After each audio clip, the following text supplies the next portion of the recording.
Superstar জিতের upcoming web series Khakee the Bengal chapter নিয়ে কিন্তু একটা বড় আপডেটস রয়েছে। তার সাথে উইন্ডোজ প্রোডাকশন হাউসের নতুন ছবি বহুরূপী এবছর পুজোয় মুক্তি পেতে চলেছে। এই ছবির কলা কুশলীরা কি বলছেন, এই ছবির কিন্তু অলরেডি পোস্টার রিলিজ করে দেওয়া হয়েছে এবং এখানে কিন্তু বলা ভালো যে প্রোডাকশন হাউসের তরফে তারা কিন্তু আশাবাদী এই ছবিটা কিন্তু গত বছর রক্তবীজের মতো আবারও সুপারহিট হতে চলেছে। আসলে এই ভিডিওতে কিন্তু আমরা ডিটেলস আলোচনা করব। তো প্রথমে যদি জিদ্দার upcoming web series Khakee the Bengal chapter নিয়ে কথা বলি, নীরজ পান্ডের কাজ। তো এই এই যে সিরিজটা আর কি, এখানে আপনারা জানেন যে এবার পুরো শ্যুট কিন্তু বাংলায় হচ্ছে। বাংলার বেশ কয়েকটা ঘটনা, বড় বড় বেশ কয়েকটা ঘটনা, তো সেগুলোকে নিয়েই মেনলি সিরিজটা তৈরি করা হচ্ছে।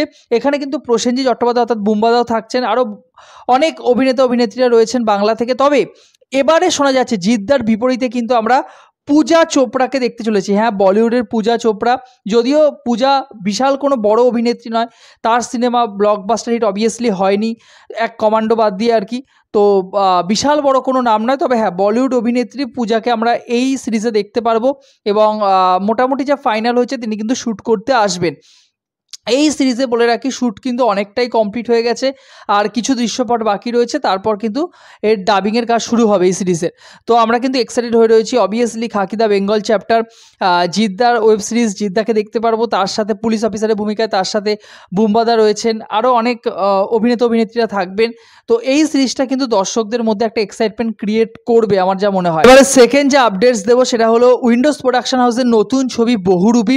আপনারা ভাবতে পারবেন না, 32 দিনে কিন্তু গোটা সিনেমা শ্যুট কমপ্লিট হয়েছে এবং 78টা লোকেশনে কিন্তু গোটা সিনেমা শ্যুট হয়েছে। তো এটা কিন্তু একটা বড় বাজেটের সিনেমা এবং বহুরূপী মানে রক্তবীজের পরে, রক্তবীজ যেহেতু সফলতা পেয়েছিল, আপনারা জানেন গত বছর একটা ইনসিডেন্ট, একটা সত্য ঘটনা অবলম্বনে, এবং এরকম ধরনের একটা সিনেমা উইন্ডোজ প্রোডাকশন হাউস কিন্তু প্রথমবার ট্রাই করেছিলেন এবং প্রথমবারই কিন্তু তারা সফলতা পেয়েছিলেন বক্স অফিসে। বড় বড় সিনেমা ছিল, দশম অবতার ছিল, দেবের বাঘা যতীন ছিল, মিতিন মাসি ছিল, সেখানে দাঁড়িয়ে কিন্তু সিনেমাটা বক্স অফিসে সফলতা পেয়েছিল। তবে এবারে কিন্তু লড়াইটা আরও কঠিন, কারণ দেবের ছবি তো অবভিয়াসলি রয়েছে, দেবশ্রীত মুখোপাধ্যায়ের ছবি থাকবে, মিঠুন চক্রবর্তীর ছবি থাকবে, এসবিএফের একটা ছবি থাকবে, কোয়েল মল্লিক থাকবেন।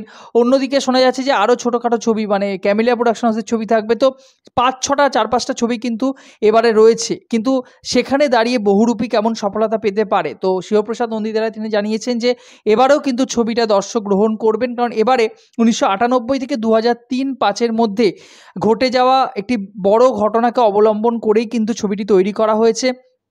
আপনাদের আগেই বললাম 78টি লোকেশনে কিন্তু শ্যুট হয়েছে। এই সিনেমা শ্যুট করার সময় শিবপ্রসাদ বাবু তিনি নিজে ইনজিওর্ড হয়েছিলেন, পরবর্তীতে তিনি হাসপাতালে ছিলেন বেশ কয়েকদিন, তারপর ফিরে এসে কিন্তু তিনি শ্যুট শেষ করেন। এখানে ফাটাফাটির পরে আবার আবির মুখোপাধ্যায় এবং রীতা ভরিকে আমরা দেখতে পারবো। আবির এর আগে পঙ্কজ সিংহার ক্যারেক্টারটা প্লে করেছিলেন রক্তবীজে, এবার এখানে কিন্তু তিনি এসআই সুমন্ত ঘোষালের ক্যারেক্টারটা প্লে করবেন। অন্যদিকে আমরা কৌশানীকে দেখতে পারবো। কৌশানীর কে চয়েস করার পেছনে শিবপ্রসাদ নন্দীদারা তিনি জানিয়েছেন যে আবার প্রলয়ে কৌশানীর অভিনয় তাদের ভালো লেগেছিল এবং সেক্ষেত্রে তার সাথে যোগাযোগ করা হয়, এবং কৌশানী নিজে বলেছেন যদি ভালো চরিত্র তাকে দেওয়া হয় আর কি, সে কিন্তু অভিনয় করে দেখাতে পারে, সেটা আমরা আবার প্রলয়ে দেখেছি। আমার মনে হয় এবারে বনির কিছু শেখা উচিত কৌশানীর থেকে। যাই হোক, তো কৌশানীর ক্যারেক্টারটার নাম ঝিমলি, তার কিন্তু একটা গুরুত্বপূর্ণ রোল রয়েছে। গ্রাম্য মেয়ে, একটি গ্রামের মেয়ে আর কি, তার কথা বলার মধ্যে সেই টানটাও আমরা উচ্চারণ লক্ষ্য করেছি। এদিকে রীতা ভরির চরিত্রটা খুব ইন্টারেস্টিং এবং শিবপ্রসাদ সে নিজে কিন্তু এই সিনেমা অভিনয় করবেন বিক্রমের চরিত্রে। তো এই ছিল ছবির আপডেট। ছবির পোস্টার লঞ্চ করে দেওয়া হয়েছে, পোস্টারটা কিন্তু আমার বেশ ভালো লেগেছে এবং এই ছবিটার মধ্যে কিন্তু বেশ কয়েকটা ক্যারেক্টারে যে আপডেটস উঠে এসেছে, বেশ কয়েকটা কিন্তু শেড আমরা দেখতে পাবো। প্রত্যেকটা চরিত্রের মধ্যে কিন্তু বেশ কয়েকটা শেড রয়েছে আর কি, ঠিক আছে, যেটা রক্তবীজের মধ্যে অবভিয়াসলি ছিল আর কি, মেন ক্যারেক্টারের মধ্যে আর কি। তো দেখা যাক, এই ছবিটা পুজোতে রিলিজ করুক। পুজোতে কিন্তু এবারও বেশ হাড্ডাহাড্ডি লড়াই হবে এবং আমার মনে হয় যে এই যে ধারার ছবি উইন্ডোজ তৈরি করছে, তাদের একটা নির্দিষ্ট তো একটা জনার রয়েছে, সেটা বাদ দিয়ে তারা যে প্রতি বছর মানে 2 বছর ধরে পুজো এই ধরনের একটা ছবি তৈরি করার প্রচেষ্টা নিয়েছে আর কি, করছে।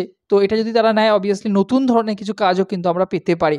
এই ছিল আজকে আপডেটস। আপনাদের কি মতামত অবভিয়াসলি কমেন্ট বক্সে জানাবেন। ভিডিওটি ভালো লেগে থাকলে এরকম ইনফরমেটিভ ভিডিও পেতে চ্যানেলটিকে সাবস্ক্রাইব করে পাশে থাকবেন বন্ধুরা।